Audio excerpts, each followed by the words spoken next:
Hey folks, John Kelly. Welcome back to the Law Enforcement Life Coach Sometimes Heroes Need Help podcast. This podcast is being brought to you by On Target Claims, where their motto is on target from setback to settlement. Now listen, a little background. I've worked with these guys on the job, on the street for over 25 years, man, and they have always done the right thing and have always had my back. Now, in this second chapter, let them have your back.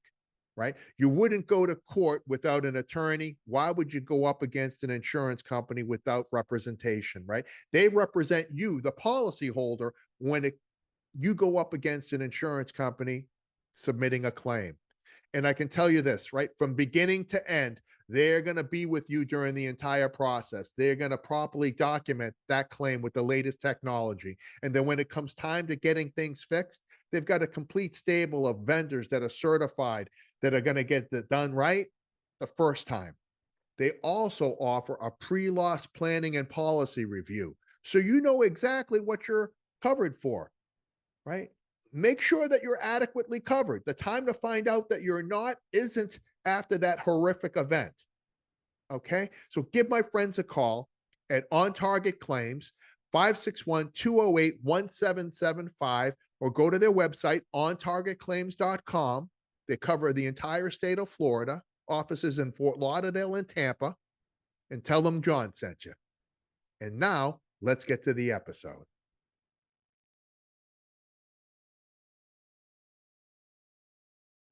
Today. Hey, folks, John Kelly. Welcome back to the Law Enforcement Life Coach Sometimes Heroes Need Help podcast. Man, super excited. This has been a long time coming, man. I get to sit down with Richard Odom, Dick Odom, and man, we've been talking, I think, for a couple of years now. Yeah, it's been a while. Yeah, man, it's been a bit. It's been a bit, and I got it. LinkedIn. If you're not on LinkedIn, man, do yourself a favor, right? It's the only way to connect with people from all across this country and the world in a way that starts meaningful relationships. There's no other way that happens. And for all the ills of social media, I think that platform is doing some things right. But lest I digress. Richard Odom, former police officer, veteran, and just one hell of a guy, man. He's got that. He still has that servant heart, man. And he is an author, right? He's written several books. Oathbreaker, 99% Outlaw, Strands of Eternity, a 365-day devotional. And he is also the director of logistics for Shepherds and Sheepdogs. You might a big conference coming up in 2025. And he is just doing some great things for this first responder community. And he's a guy who's never stopped giving. And so let's cut to the chase, man. Richard Odom, thank you, man, for being here. It's been a long time coming. And if the book wasn't so damn big, man, I would have finished it a lot sooner. But it's great to see you, man. It's great to sit down with you, and I appreciate you making the time for us. Oh, I enjoy anytime I get to speak with you. It's a good day for me, right? You always seem to find a way to motivate me, and you've done that probably on some of my worst days that you and I have talked when I was trying to write. Right. So I look forward to that, and just being here is great. I love it. Awesome, man. So you're up in the Northwest, like in the mountain. You're a mountain man up there in. I always say, my wife's like, "What's wrong with you? You don't know how to say Oregon." I always say Oregon. It's not Oregon. Okay. It's Oregon, right? It's Oregon, I guess. I mean, I'm not from here, but yeah, I live on a mountain in Southern Oregon. Last night I think it was like 40 degrees outside. Oh, okay. So yeah. Another month I'll probably be getting the fireplace going again. There you go, man. Get that wood going. Oh my God. And that kind of now I'm asking you. It's kind of a statement and a question. You're kind of out there, isolated a little bit. Yeah. Do you find that kind of being out there in that nature helps with the clarity of writing, because you're a writing fool, man. You've dived into the deep end when it comes to writing. I mean, I believe that when I started writing here a year and a half ago or whenever it was, I don't even remember, a couple years ago. But anyways, um, being here, it absolutely gives me some peace to my environment. In the evening, I can sit down the back. There's a little cabin that my wife and I live in, and I can sit, and down in the valley below us, I can hear the river running. Oh, nice. So yeah, it's very peaceful. And it does help me for writing. It kind of there's just not a lot of rigmarole, You around my don't hear a environment. lot of sirens and horns No, beeping and uh no, you get trucks. the traffic coming down the highway through the valley between the mountains here. You'll hear it, it'll echo up here. Sure. But it's not that busy a highway. You kind of get used to it. I don't Right. hear it that much. So it's just peaceful. And You got critters making all sorts of sounds at oh night. my gosh, we've got turkeys and deer and elk and coyotes, and actually in the mountain that I live on the top of it, there's a tiger reserve. Oh. And so there's Ah, there's several. I've never been up there. It's bro, don't go up there, bro. This is not Carol good, man. Baskin's not here that I know Yeah, I of. know. Those people, they're a special kind of messed up, bro. That have We real tigers as so pets. Yeah. I tend to stick to my state of myself. Yeah, man. Listen, I have always said if I can't put a leash on it, man, and correct it, I don't want to Yeah, be anywhere near it, man. And exactly. that goes for horses too, man. They scare me. They're big, man. Horses are big. Oh shit. Well, So you know what I think that's kind of neat is like you almost have a built-in, like I've always found, and I want to get your take on it. Like it's an immediate positive escape from stress and anxiety. Like just stepping out into the woods, or in like I'm in Florida. Like I'll tell Nicole, like, hey, we need to go to the beach tonight. Like right, I need to put my feet in the sand. I need to feel the ocean. You know, right. there's something just calming about nature, right? Yeah, I mean, just going out and taking my dog outside for a walk, and just finding a log to sit on, and let him run around for a little while, and you just sit there. And for me, it's very important to get the sun, right? I mean, Sure. I stay at home, right? I live at home. It's where I work from. So I'm not in a patrol car. I'm not getting on a plane every 4 days, going to do presentations and things like that, right? So Right. for me, and mental health wise, John, sun is important to you.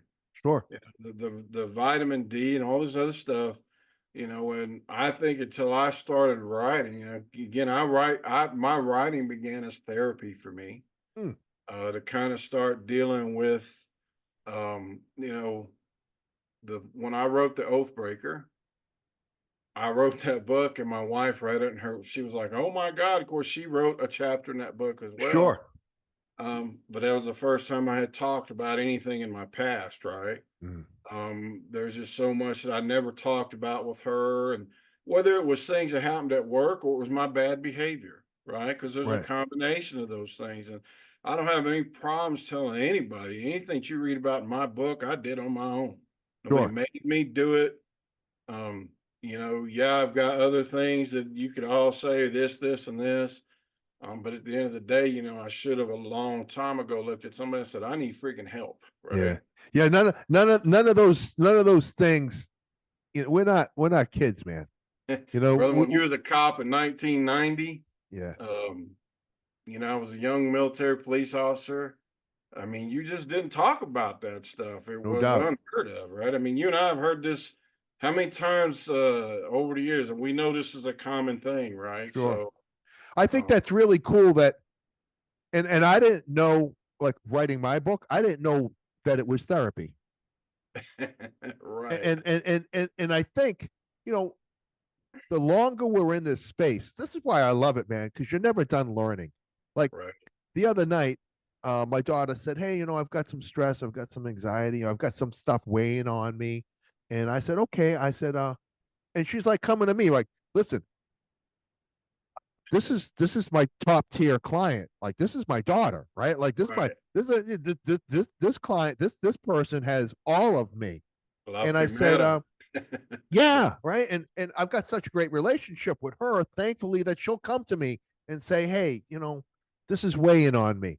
And That's awesome. so because I'm surrounded by so many great people, I say to her, have you ever thought about journaling? Have you ever thought about picking up a empty binder and writing your thoughts from your mind to the page? And she just looked at me like, I go, when you put what's in your head on the paper, it frees up space in your mind and it gives you some clarity. Yes. Son of a gun, if she didn't, I gave her a nice, uh Rockdale County Sheriff's Office gave me a really nice thick book binder with blank pages in it, man. And I gave it to her. I go, this is yours. And cathartic. Right. She come, bebopping in a few, I see her every day. And she had a different little pep to her step. And I said, hey kid, I go, how's that journaling going? She goes, uh, I didn't realize like how much it would help. Right. And you wrote 3 books. I mean, you got some journaling going on here, brother. Holy Right. smokes. I mean, I think when I wrote my first book, John the Oathbreaker, it started out as I'm going to write a book. I'm going to write this book about my life and my Right. time as a cop. And when I started writing, it just started. There it was. There it was. There, Uh-huh. it just Uh-huh. kept coming, and I was like, wow. And I probably was not halfway through the first book before I decided this isn't a book in me; it's a book series. Mm, Right. mm. So The Oathbreaker, I published it. And then the 99% Outlaw was the second book in that series. And then Right. of course there's the third book, right? And you're part of that book, titled Don't Be a Dick, right? Right. That book is about solutions. This is about Sure. in hand things, right? But I learned while I was doing all this that my life kind of began to make sense to me a little bit, right? Because in the book, there's this old quote everybody likes to say: "Jack of all trades, master of none." Right. Well, go look that quote up and finish it. Jack of all trades, master of none, though oftentimes better than a master of one. Ah. All See. right, so we finished that quote up, and as I Hey, began that quote's super positive when you finish it. when you finish it, right there it is. There's that failing to do research that we love to do these Right. days. It sounds like a shot at somebody initially, right? That somehow Yeah, when you're you first hear it, it's absolutely who's John Kelly? He's a jack of all trades, master of none. And immediately in my head, I think, what a tool. I don't think that you're competent when you do that. I mean, I think that you're mediocre at a bunch of things. Right. And that is kind of how I took that. Yeah. But you sit back as you're writing, and the more I wrote, I said, okay, look at my life. I began my law enforcement career, in 1989, Right. right? U.S. Army, and I went on to have that career. Unfortunately for me, I didn't finish it, right? And Right. and yeah, I do kind of feel like I got left behind on that end of the stick. There was no, let's go back to the title of your book. Sometimes heroes need help, right? Yeah. Sometimes you need somebody to kind of help you out a little bit and guide you. But then I also have to sit back and go, had somebody helped me and guided me and I stayed in law enforcement, would I be writing books right now? Yeah. No, I think that's where, we have to just I, accept in a good way the things Yes. that have happened because that puts us where we're at right now. Um, and there may be regrets, right? Everybody's got regrets. Um, but I think that once we acknowledge, right, hey man, this didn't necessarily turn out the way I wanted to, but I I made this into an opportunity to do something different. Right. Yeah, and that's if I can't look at it that way, right? That Now, yeah, for me, it's a little different. My career ended in 2006. Right. Okay. So it was a couple days ago. And until I wrote my first book, nobody knew that. They all thought that that was just Richard Odom out drunk again one night and wrecked his motorcycle. Right. Right. That's not what I was doing that night. I mean, when I left home that night, I didn't have any intention on going back.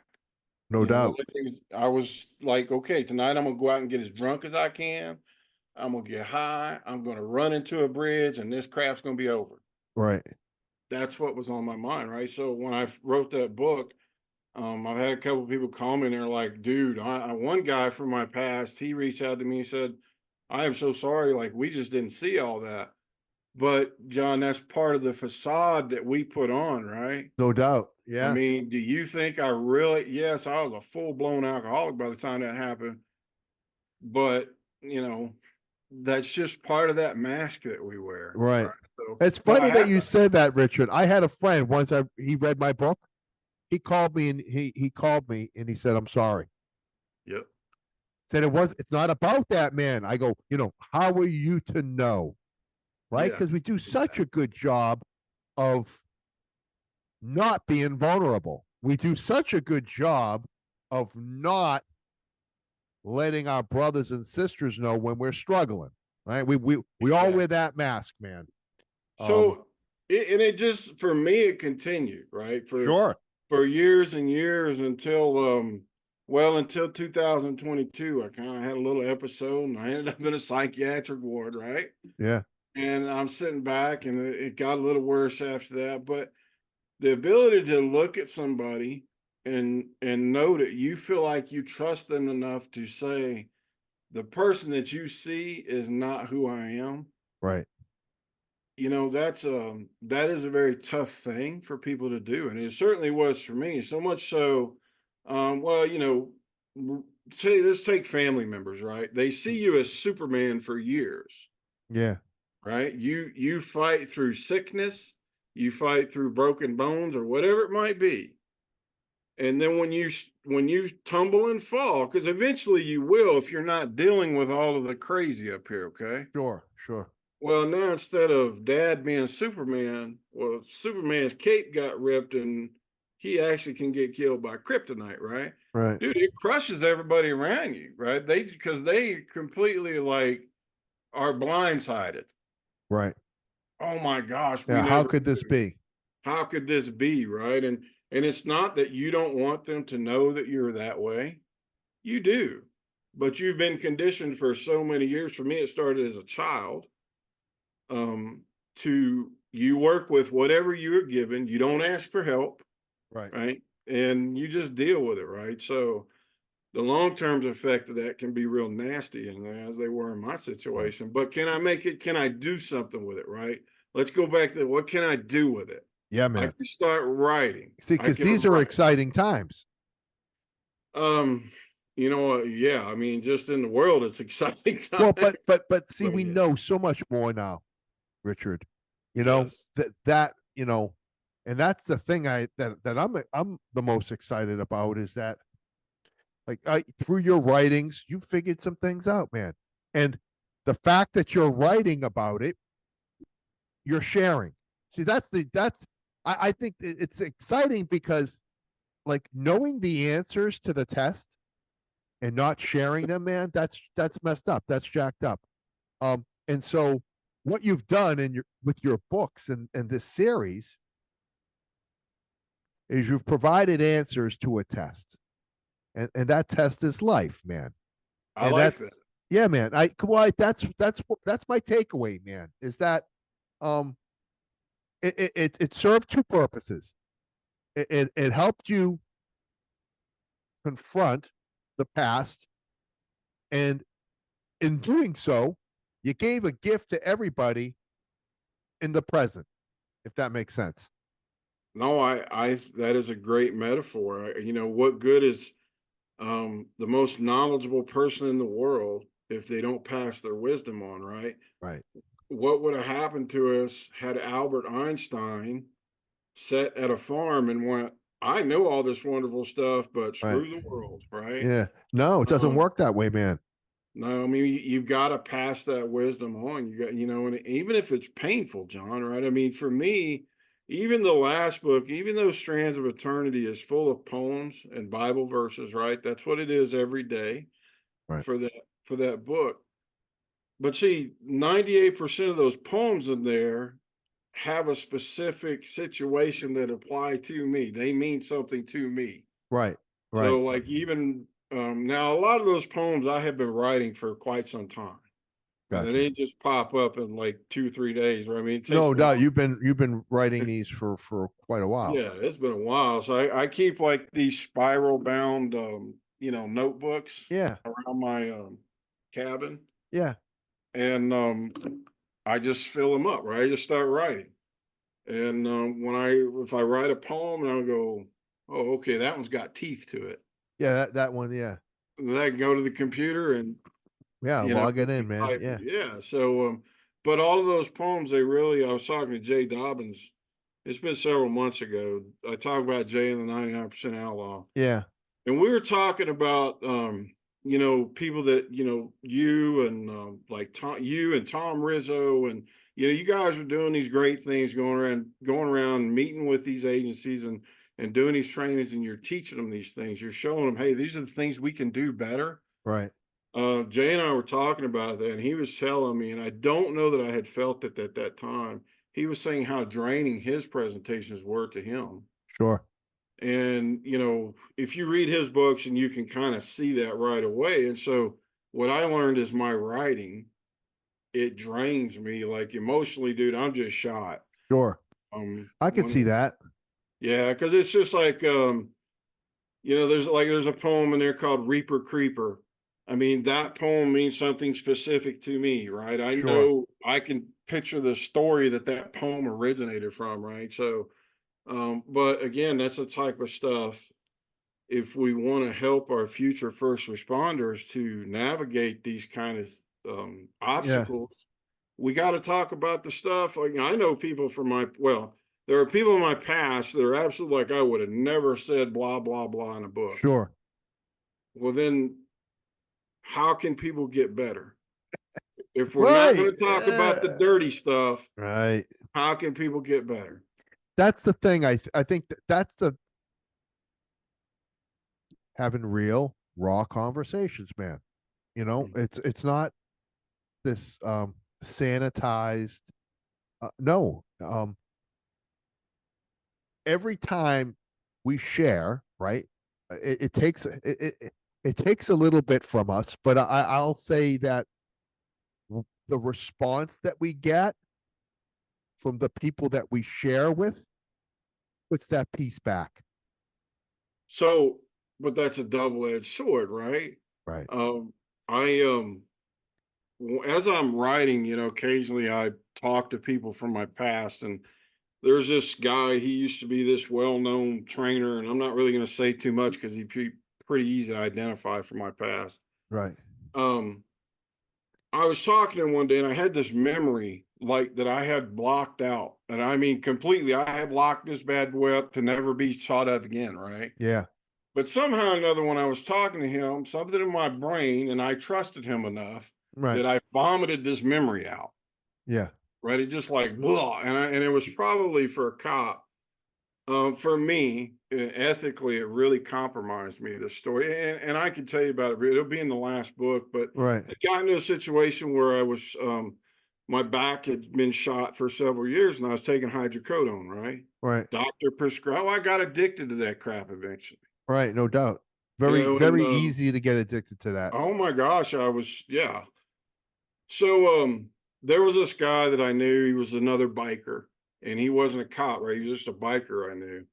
And he gave me a couple pills here and there, right? We all know that's wrong, and you can go around and talk about Yeah. how bad I was. That's wonderful. Right. But what I didn't realize was the guy was putting me in a compromising position to threaten me later. He was trying to get me to help him do just sell dope is what he's trying to do. Right. And I said, listen, eventually, I mean, I got scared shitless for like 2 months. Sure. I was like, oh my God, what have I done? And Yeah, I he's got drank something hard. on you now. Yeah, I drank harder than I had ever drank, man. And finally, I saw him one night at a bar, and he was like, "Hey, dude, I'm tired of waiting on you." And I said, "Well, here's the deal. You can just go down there and tell that cat from internal affairs you've been throwing in my face to come arrest my ass." Yeah. Because I was just like, I ain't dealing with this You were no more. done. You were done with that. Yeah, I Yeah. mean, that was the time, John. Like I learned, like, hey, dude, you haven't just screwed yourself here. You have taken your ethics and thrown them out the window. Yeah. That this dude felt comfortable enough to come up and threaten you. Yeah. Um, so this memory vomits up with this guy who, honestly, I helped him do quite a bit many years ago when he was starting his business, Sure. and I had some trust in him. Never heard from him again, and I could hear on the phone. You could hear it in his voice. His judged me right away. Yeah. You know And, what, Richard? I got to cut you off if you don't mind, bro. Um, yeah. when I read 99% Outlaw and you said to me, "Oh man, you I think you were like, yeah, well, just buckle up, man, buckle up, Yeah. because you." And then I read it and I was just like, you know, You didn't see it, right? I'm like, okay, you did some stupid shit, but uh, Right. it's not like there was no jaw dropping moment in that book for me. And I said, I Okay. don't know if that speaks more about my dysfunction or Yeah, I'm yours. starting to worry about John now. Yeah, right, goddamn right. Because And I was just like, um, and John, that's the go ahead. point. Is if you've never been in the dark, man, if you've never done something that you're ashamed of, if you've never disappointed people that you love, then you judge, and then you point fingers, right? And so, you know what? Um, if we're just real with each other, we've all failed, faltered, made decisions that we wish we could take back. And if you're gonna judge me uh on my mistakes, then you're not gonna like me, man. You're not gonna like me because I'm not my mistakes. Right? I'm not my past, and neither are you. And I've always found that, man, people that um pretend that they're perfect, uh they're the people that got the most things that they need to work on, man. And so I'm not shocked when you say that somebody that you were close to, that you had a relationship with, judged you, Yeah. because like I Now said, that says more about him than it does you.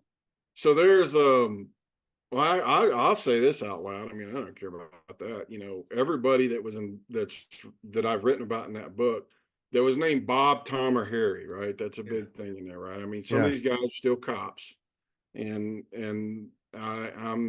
I don't write to hurt people, John. I No, of write to help. course not. But they all, like, man, they really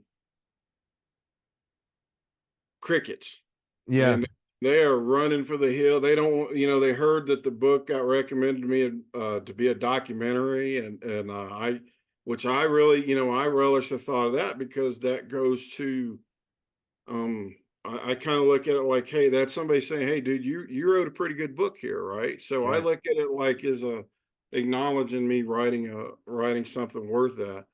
But the whole attitude of what you're saying, right?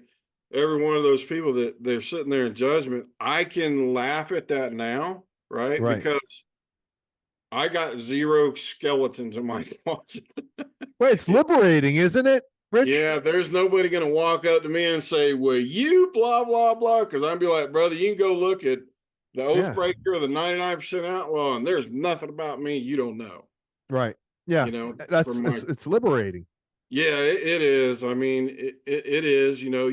I think I still hope that there's people from my past that would kind of grow up and mature, but they're just not there, and that's fine. That's their world, and I don't have to be part of it, right? Yeah. That's cool. But there's some old friendships that I definitely, man, I really wish, because they weren't just guys I knew in a motorcycle club. These was the one or two guys that if they called you and said, I need help, Right. you Sure, of break course. down 10 doors and go across the United States for them. You miss those kind of relationships. But then I also have to think about things like what John's told me a couple times, right? Hey, brother, you got to think about that serenity prayer, right? You Right. can't control everything. This stuff happens for a reason. Yeah. I think So, that keeps us sane. I think that keeps us sane, man, because yeah. if we it's so easy to forget that. And Oh, and yeah. that's, I think that's the gift we give ourselves, man, as a reminder. Um Oh, I yeah. got to tell you, so I really I enjoyed the 99% Outlaw. I can see why there's interest in making it into a documentary. And I can see why you're getting pushback from law enforcement motorcycle clubs, because at the end of the day, man, you can't pretend to be a one percenter and not some of that rub off on you. Um, it's a it doesn't even seem like a good idea looking at it from afar.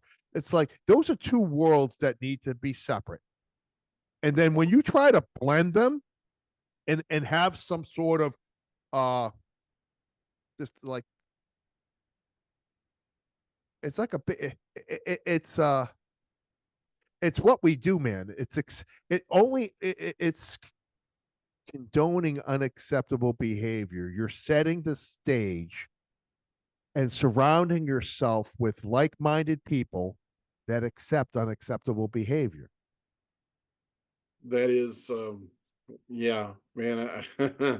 The mixing of those two worlds, John, just does not belong. And for me, it starts out all in good fun, right?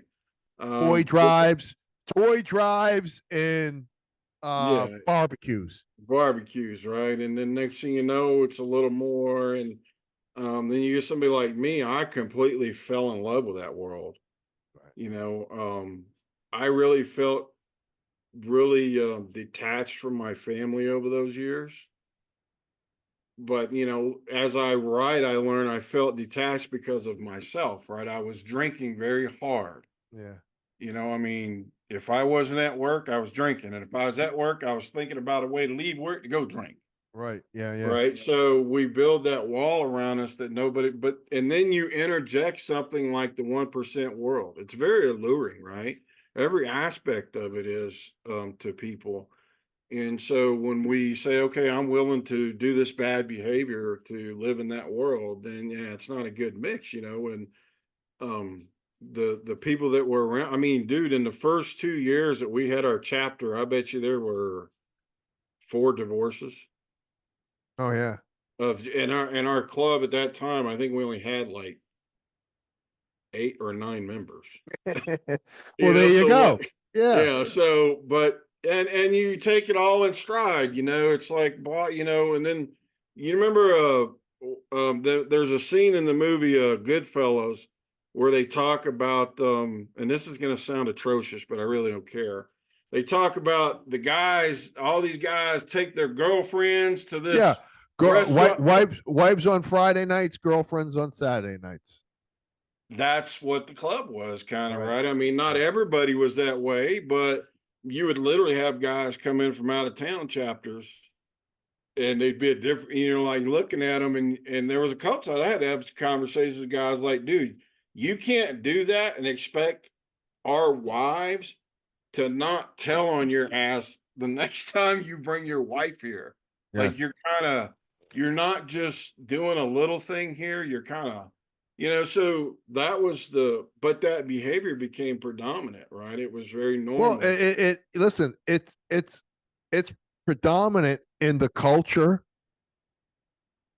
of law enforcement. When you add the motorcycle club element to law enforcement, it Yeah. becomes even more acceptable. And Yep. it's just it's doubling down on bad behavior. And It's so you end up getting to the point of no return on that. Everybody scratching their head going, how did we get so jacked up?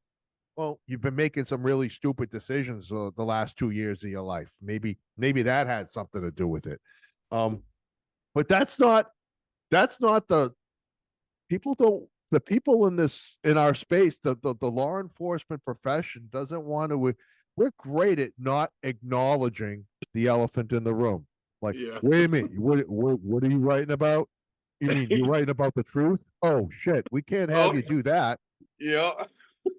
Hey, I've got people that were very close to me in the last couple of years that after I published that book, it was like, oh yeah, I know that dude, and again, John, I'm gonna keep writing stuff that's, it's my story happened to me. I know it to be Sure. truthful, right?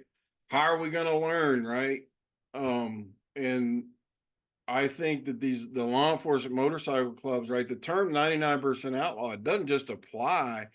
My gosh, I mean, look, San Bernardino, California, 3 months ago, there's a deputy arrested. He's still in prison. He's in jail now. He, running around with the Mongols, Right. right? There was a jailer, a corrections officer in Washington State that literally assaulted and nearly killed a man for the Vagos just so he could be part of that club. Yeah. Right. So this isn't the danger there is not just guys like me, right? Guys like me at that time, I was tarnishing the badge. Mm. No doubt in my mind. But once you get that, if you let it go wild, now you're actually got guys that are in law enforcement that are becoming one percenters, right? So this is Right. kind of it can get a much worse problem. But about a year and a half after I Join. left, I think is your message join a bowling league. yeah. If you want matching outfits, join a Join a bowling league. bowling league, right? It's as dangerous as they can get as the ball falling on your Yeah, foot, maybe right? somebody clubbing somebody with a pin. I don't know. I Oh my but god. I have to learn. I mean, I went through I lived through 3 motorcycle accidents, Yeah. right? So one guy messaged me one day and hey, you want to be part of this club? I'm like, no, dude, I don't ride anymore, and I got no Right. intention of getting on a bike ever again. Yeah. You Yeah. know, it's I think I think when you start recounting stories, um, if you didn't say that you were a police officer, if we didn't know that, right. we'd go, "What a piece of shit." This Yeah, guy, this is not behavior that is acceptable. protecting Yeah. and upholding of the law. And you go, oh shit, this guy's a cop, Yep. right? And so like that's a problem, man, right? And you were very vulnerable, and you didn't give yourself a pass on any of that. And I think that that's what, listen, anybody can beat their chest and tell everybody how awesome they are, man. It doesn't that doesn't come at a price, man. But when you Yeah. talk about things that you know are shameful, that were hurtful, um, with the hope of not only a cautionary tale for those that may be on the cusp, but kind of like a roadmap away from that. Like this is the detour, man. I'm giving you a detour right now. Right, get off at the next exit. Everybody's going to continue up 95, but I need you to get off at the next exit. And It, I think that's what 99% outlaw does at the end, which kind of is going to flow back into don't be a dick, which is right. how, what do you do once you get off that off ramp? What are the things you need to be implementing in your life to be a better version of you? Am I close with that? No, that's like dead on, right? I mean, that's the 3 books, right? The Oathbreaker, the 99% Outlaw, and the last one is Don't Be a Dick, right? It's going to bring it all together, and I'll have a little summary in there about the first 2 books, but it's like, okay, if you're an alcoholic, how do you deal with that, right? How do you get the courage to go to somebody? And even though for me, I went into my agency and said I need help and got yelled at, right? And I looked at that lieutenant and I said, I don't need your damn help. And I turned and walked out. But I went in there and said, yeah, I got a problem with alcohol. I got a problem at home. I need to be at home. I need this, that. And I heard, what the hell you want me to do about it? Absolutely nothing, Lieutenant. And I turned Yeah. and walked out 2 months later. Right now, I'm not saying that that guy caused me to go try that suicide, right? Right. What I am saying is we could have helped the situation a little better by being a stronger leader, Right. right? And showing some compassion, Yeah. right? But I think in his defense, nobody ever he did it. It's like me expecting Jack Kelly, my dad, to have a meaningful conversation with me Yeah. when he doesn't know how. And Yeah, and no, and this is and and true, and, right? and like and that's the problem with leadership now, I think, Richard, is that we're expecting leaders to lead with compassion Yeah, but and they don't. purpose and vulnerability, and they would never they don't know how to find that, man. No, that's very true. I mean, when I got out of law enforcement, there was only a few people that I would call leaders, and even since then, some of them. One guy, he was a great guy. He passed away in his apartment by himself after he retired. Right, he didn't have a Yeah. purpose in life anymore, and he just he's in the first book. His name's Buren Wombles. He's a really great guy to me. Yeah. um he was a guy that if I'd have been around and he would have seen me having those problems, he was one of those guys would have Yeah. certainly grabbed you up and said, come on, buddy, we Yeah. got you. But you're right, John. I mean, at that time, in that era, they weren't. It was, you need to be on duty at the right time, you need to be in uniform, right? And these were the things that you dealt Right. with. They weren't leaders. They were managers, man. They were supervising. They weren't leading. Yeah, and I hope that people start really listening to that these days and understanding. Of course, um, again, if we continue to get people to write books, and writing, I found writing's half the challenge to me, right? The other half is getting somebody to read it. Yeah. Right. You gotta write it, and then you gotta get somebody to read it. And that's I think that I've been trying to go through and finish Chad Bruckner's book here lately, and Sure. that's been kind of been a little hard with doing the other book and getting it finished and Right. published. But when we have people that are willing to do that, like you and Chad and the other authors that are out there, right? They're willing to be open and vulnerable. Those are the words we like to use, right? Like, John, let's think about your book. Who would have ever thought that somebody's father-in-law would have put their arms open and said, I got you, brother, Yeah. when Oh you're yeah. No, expecting complete you're not the hatred? first person who has said that. That redemption and love and support comes sometimes from people that you would never expect. Right. But if you don't have somebody write that on paper Yeah. and somebody can read it, Right. how can they ever have hope to expect that? No doubt. You make a great point. You make Right? a great point, Richard. If we don't say the little things or write down the little things that you and I may feel are non-consequential. For instance, in the book, I talk about what I call the ritual, right? Sure. That is completely based off of all my years of dog training to get people where they can go home and say, I don't have to live in this hypervigilant state. Well, now you may show that article to 500 people. Mm. 498 of them might go, that's just a bunch of horse crap. But what about the two that read it and they go, dude, this changed my life? Right. Win. It's a win. It's a win. So if I write that stuff and I use my experiences for me, it's dog training, right? That's what my law enforcement Sure. world revolved around, was training dogs. But how can I convert that into something useful for the new people or the people that are struggling, right? Right. Okay, we have Pavlovian conditioning. If we've handled a dog, we should understand that. And that's a really easy translation to humans. Sure. So that's why I think the writing's important, right? Whether it's about law enforcement motorcycle clubs or 365-day devotionals. Right. um I feel like for me, man, when I got done and I published the book the other week, the last one, Strands of Eternity, honestly, man, I've just been kind of lost, like, just what is my purpose again, Mm. because I'm not writing, I'm trying to Sure. decompress and stuff, so but to go Well, back to that, we got to have those things. no doubt. And so you talk about what your purpose is. Um, I see it very clearly. See, because this is the thing, you can't see the forest through the trees, man, because you're in the And middle of it. that's literally true where I live. Yeah, I know. You're in the fucking woods in Yeah. Oregon. Um, Yeah.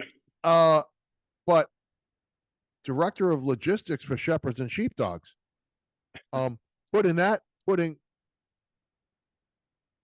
what a what a so you start Thin Blue Connect, Mhm. and it's an organization that supports the people supporting our first responders, Right. right? Authors, presenters, and we come together, and you had a vetting process, and we looked at people that were in this wellness space that were making a difference or trying to make a difference, right? And you developed a home for them, right? Yeah, I mean, that's what Thin Blue Connect was. And I enjoyed it, but with any business, as you whether it's something you do volunteer, you do it every day of your life, you Right. have certain things that have to develop. And I'll talk about this from my business point of view, right? When I left law enforcement, I started a company. And that was I started that company in '08, and in by 2016, it was a multi-million-dollar company. We were doing a lot of sales, had a lot, but now, unfortunately, that has another book I'm going to write in a Right. couple years. Um, That took a different course. yeah, but what did I learn from that? Right, I Yeah. learned a lot of things of do's and don'ts in business. It's not easy to build a company like that, especially when you're doing it on your own. Right. Right. Right. So within Blue Connect, there's so many great people that were part of it, but I kept seeing something bigger, John. It was like this bigger thing. Yeah. And And then enter Olivia. right, I sent Dr. Olivia Johnson. I love her to death, and Listen, and listen. There's nobody better, man. she's I love always her. like I love that, her. I love her dearly, man. She's such an awesome person. upbeat and upfront with you, and those are the things I enjoy about her. Right. But I actually sent her from one of my books. I sent her that chapter of the ritual, right, using Pavlovian Yeah. conditioning.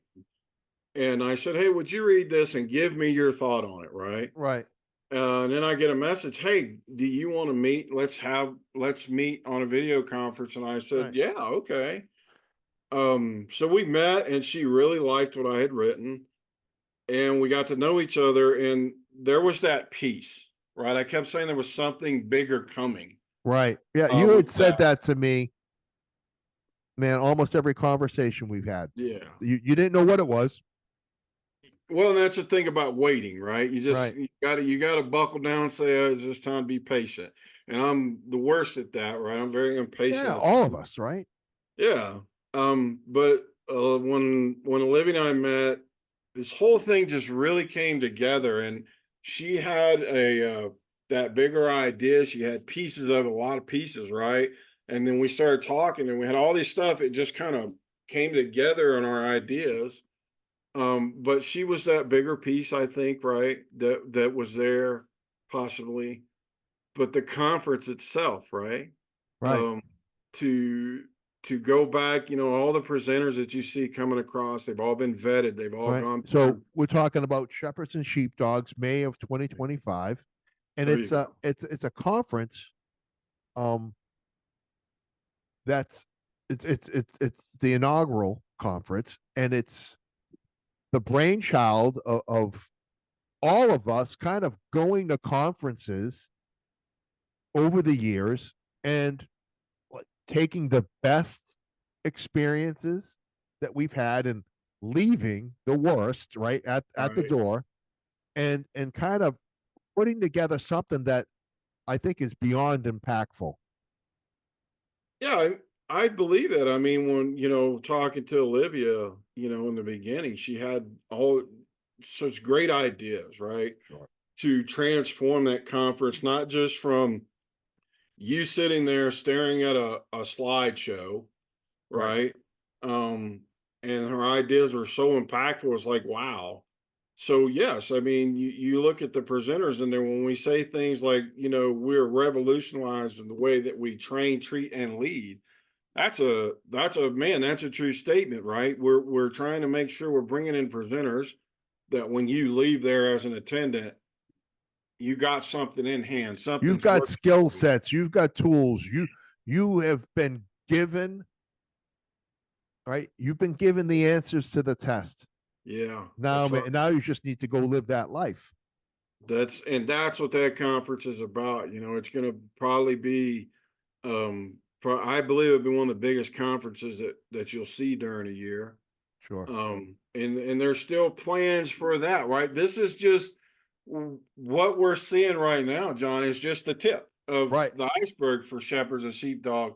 It's actually, there's a much larger plan to it, and there's, if you look on LinkedIn or the social media stuff, you see the post about the conference and things like that, right? But Right. this is just a very small part of what you got people like Dr. Joy Crotchins, right?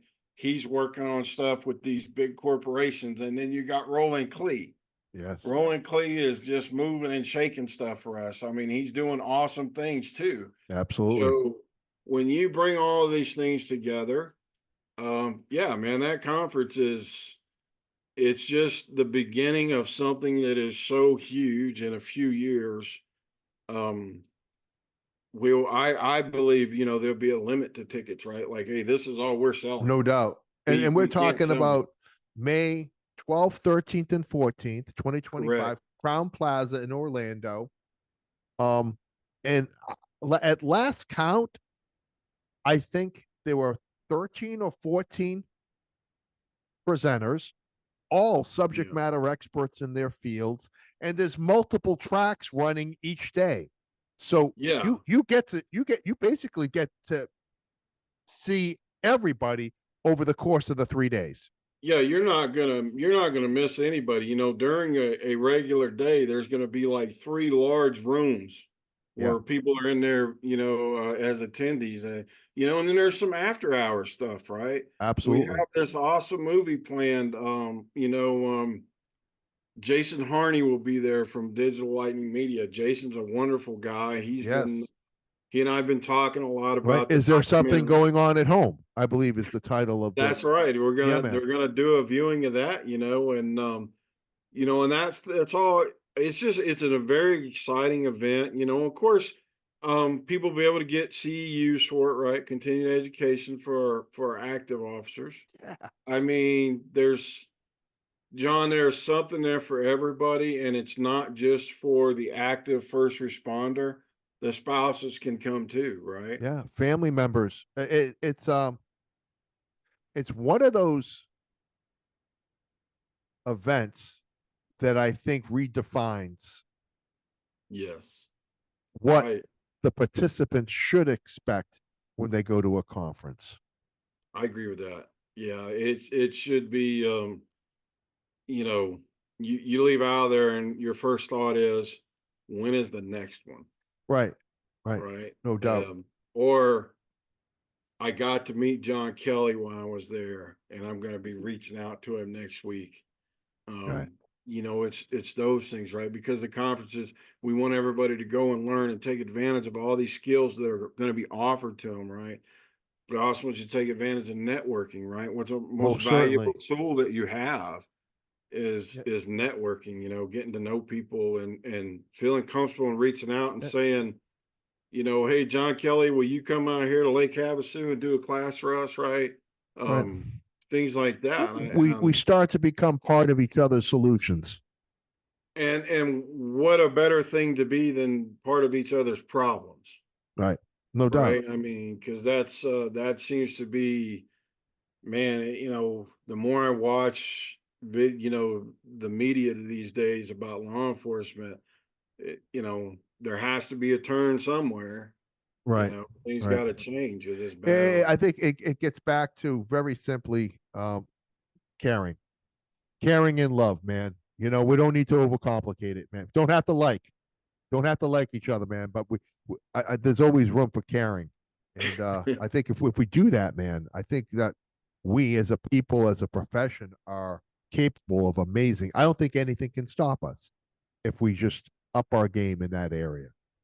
I think if people would do a little more, sitting here on this mountain, and I get to sit back and watch a lot of stuff, is how I look at it. Um, People just all too often these days, John, to me, they're more worried about self, Mm. where they are. And it's not anymore about how can I help somebody. Mm. I don't see that as predominantly anymore, and I'm You not know, saying you know what I there's, think, brother? I think because we're so sideways as individuals, we're almost incapable of that being that beacon for other people. If we don't have our shit together, man, yeah. it's really hard for me to be part of your solution if I'm sideways. And so I think that's Well, why so much of this self-care and like really redefining what it is, yeah. not some hokey pokey shit, but actual doing things that add value to your life. And you transform your life, that puts you in a position to transform other people's lives. Right. And then we're getting away from self, right? Right. Then Yeah, we're, man. then we're getting back 100%. to that teammate. Mm-hmm. And I mean, John, Selflessness. I love to help people.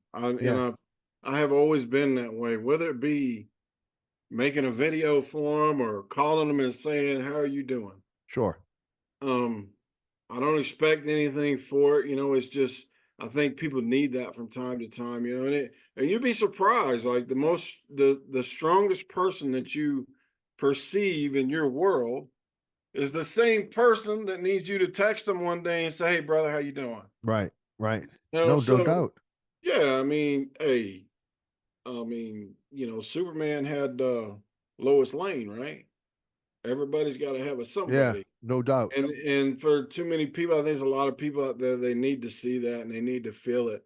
That's why I try to help when I can. I can't do much for people. I can encourage them and things like that. And if that's my role, then that's my role. And that's your role.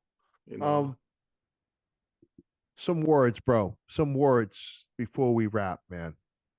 Mhm. From Richard to the listener, man.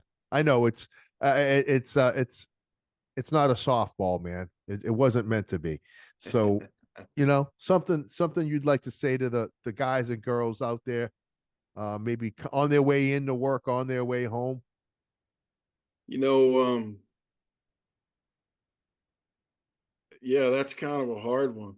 It is. But if you're going through your day and you feel like something's wrong, it's probably wrong. Hmm. Get back to trusting your gut. I ignored that so many times in my life. I would get involved in a situation and I knew, like, as soon as I got into it, this sucks. You don't need to be here. Go the other way, right? Yeah, And I didn't trust my gut. Get back to trusting your gut a little bit. I Show a like little that. compassion. Hey, get I that like gut. that. Just Yeah. trust your gut, man. Um, we've been talking with Richard Odom, man. The author of Oathbreaker, the 99% Outlaw, soon to be released, Don't Be a Dick. Yeah. And already out there is Strands of Eternity, a 365-day devotional. Yeah. The director of logistics for Shepherds and Sheepdogs coming at you in May of 2025. Um, man, it's always a pleasure, man. When we get to sit down and talk, I always come away a better version of me, and I appreciate you for that. I always come away smiling when we talk, John. So that's a great day for me. You Love it, know. man. Thanks So again for your time, Richard. yeah, brother, you too. I enjoyed it. If you're looking for my books, you can go to my website, the 99percentoutlaw.com. The numbers are 99, everything else is spelled out. And I'll Absolutely put go all there. that information on the show notes for everybody. Cool. That Yeah, way because they the documentary is still a go, right? We're just in the funding stage and it's going to take a while. So we want to get that done. everything that matters does take a. There's no quick fixes, man. Everything takes a bit. Yeah, yeah. And I'll I put enjoyed it. links. I'll put links for the documentary and Cool. links for the website and the book all on the show notes, and then that way there people can have access to it, and they don't they can know exactly where they need to go. Ladies and gentlemen, Richard Odom. Thank you, brother. Thank you. And that is that, my friend. All right, man. That was awesome, dude. Good deal, bro. Yeah,